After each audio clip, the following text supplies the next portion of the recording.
Hello, cat boys. Today we return to a system from long ago, from an era that I have since forgotten. A lot has changed, a lot has remained the same. But one thing that is different is that this path exists. It's a very weird path, and we will be fighting a lot of civil wars to get there. So join me for the ride. I promise it'll be fun. I'll even let you play on the scratch post. You play as this republic here to start out with. It's not a republic though, that's kind of deceptive. It's an authoritarian regime, I think. Yeah, it appears the election was not quite fair, and he was just succeeding his father as the democratically elected leader, as happened. Bread. Did I ever tell you guys about the one time I made a mod about bread? It's quite adorable and unique, or maybe just stupid. I haven't decided. Yeah, we have a nice navy, and I think I'll be focusing a lot on the navy today. Soon though, when the new DLC releases in a week or so, we can do the same thing with planes as we can with navy and tanks, making cool designs for stuff. The exile can bark, but can he bite? Very true words. One rebel leader, Zesmusazash Zyrutid, managed to rally the cult Vans to his cause and is continuing the war of resistance against the Carthaginian government. Yeah, we have some resistance problems. I don't even know if we want to or care to garrison and deal with this stuff, but I will. I'll set that to secret police. And then a very important thing to do in every Hearts of Iron 4 game is set garrisons to high priority so that garrisons are always filled first. I think we can just delete some of these guys though. I don't know, I don't think we need them. We can also read lore for several of our cities, though if I start to read this lore, everybody will immediately click off the video, and we're on the brink of war. I don't think this is the civil war, this is just a separate war that we're on the brink of. That's the resistance we're dealing with, which I don't think is going to be the first war we have to deal with. See, this is a completely separate civil war than the other brink of war that event was referencing. And we're not gonna crush the rebels, we're gonna side with the rebels. That's why we weren't doing anything, because we knew that we were going to play as them. And here we are. We have a lot of divisions. We should be able to win. We have the cool Rook division icon. 2 arms for the Republic. By the power of caps lock, we will save the day. We already took this port. We encircled this division. We're going to connect with this division that's right next to their capital, our capital. And the enemy of our enemy only sent moral support, which I guess is nice, but not very nice, all things considered. We would like a lot more than just that. See, our enemy is being even nicer than them by not garrisoning their ports. And here, a nice way to end this conflict. We're going to do a secret deal where we coup the old government, we take over, but we end the civil war, but we're not really a democracy still, so it's kind of a compromise. Let's accept the scientifics and militarists deal, and we get a new focus tree, and we'll go ahead with that. Okay, now it's time to deal with the other resistance problem, this thing. We're going to invite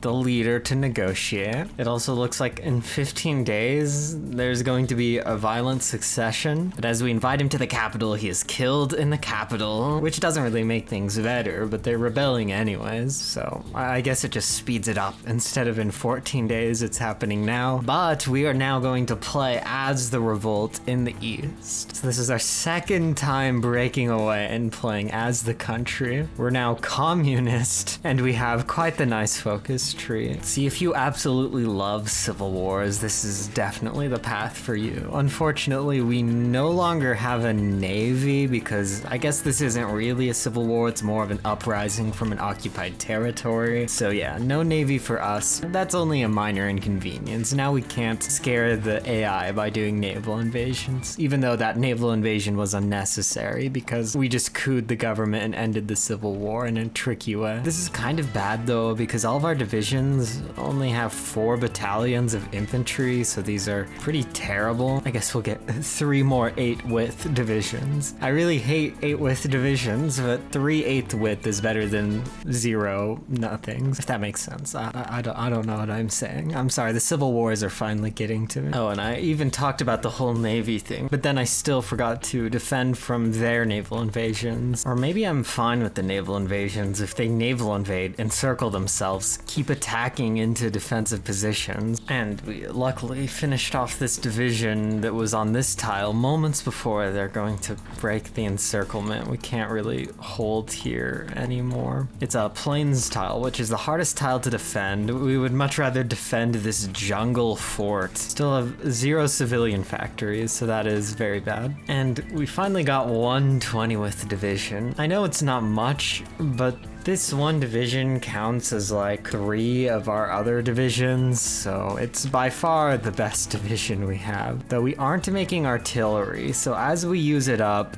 it's never going to be replenished. Now their entire army is encircled. I'm being a little greedy though. I'm trying to encircle more divisions over here. And luckily we now have exactly one civilian factory right here that we can use to buy steel with. So we still aren't using any civilian factories, or at least using them for construction. We're just using them to fund the production line, which is necessary, right now at least. Okay, and with the prospect of an encirclement encircling this division, we tricked them to move out of their capital, which makes our job slightly easier. We should, I think, get another civilian factory too, and we'll be able to encircle those AI divisions that were trying to encircle us. See, this is why the AI is very stupid. Even when it's doing smart things, it's only doing them because I'm tricking them to do that thing so that I can do an even more smart. And there it is, the second civil war complete. Peace in our time.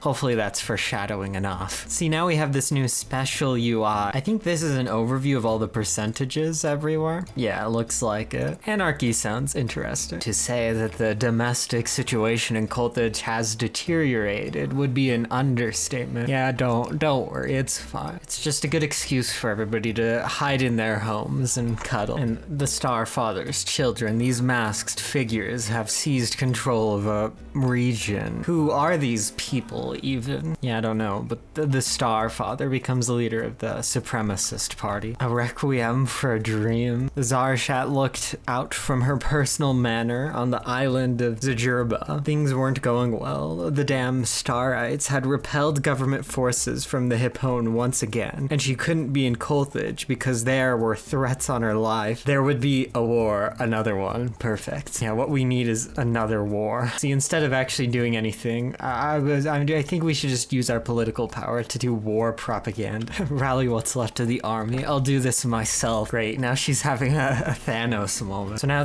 I think this is the 6th, focus tree that we had. If I remember correctly, maybe the 7th? Some overhaul mods don't even have as many as this one nation has, only counting the ones that I've played today so far. Okay, and in opposition to our military dictatorship, a united Republican front has broken free. They also have their unique focus tree, of course. No questions asked there. And here, finally, the 3rd Carthaginian civil war has come, and it's time to pick a side. We shall endure, save the Republic, or the age of strife is upon us. Yes, just time to unify. And now we are the Covenant, of course, with the focus tree. And I still don't think this will be the last focus tree we have. I'll be surprised if it is. Our leader is Hiram Zaranid. Our ideology is the the Covenant. I don't know how difficult this will be.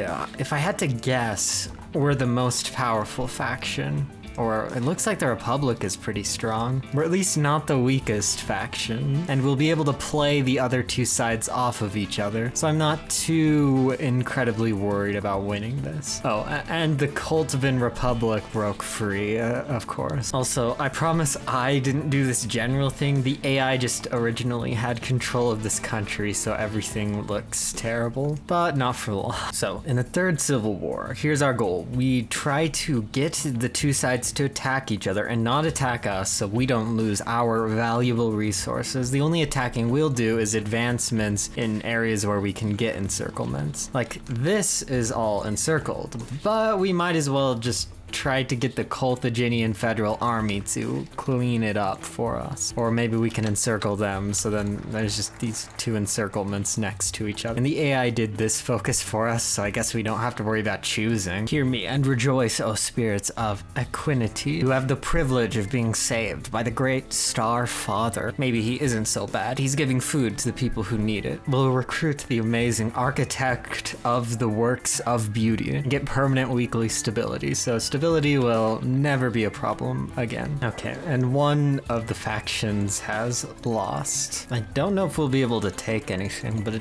it doesn't really matter what we take here. So now it's 1v1 and we have the advantage. So I think we will win. We'll now go on to the hidden economy trade law. So we'll give no one any of our resources. We're very secretive. You could say we're detached from the world, cut off. We kind of have an insane leader and he is obsessed with one thing, and that is birds. There are crypto avians seducing the people in Carthage. Oh, and I forgot to change the construction from what the AI was doing. They were building a fuel silo the entire time. That's such a stupid thing to be built. And once again, we encircled their entire army, and despite us not having a navy, I'm sure they're garrisoning their ports, so I don't think we can just go and snipe all their victory points, unfortunately. Though I'll at least try. Oh, I realize they're 89% towards capitulation, so we should be okay just taking these victory points along the coast. They should capitulate, and then we won't even have to worry about cleaning their army up. So we won the third civil war, hopefully the last civil war. The Godhead be praised. We are now the Covenant, led by the Star Father.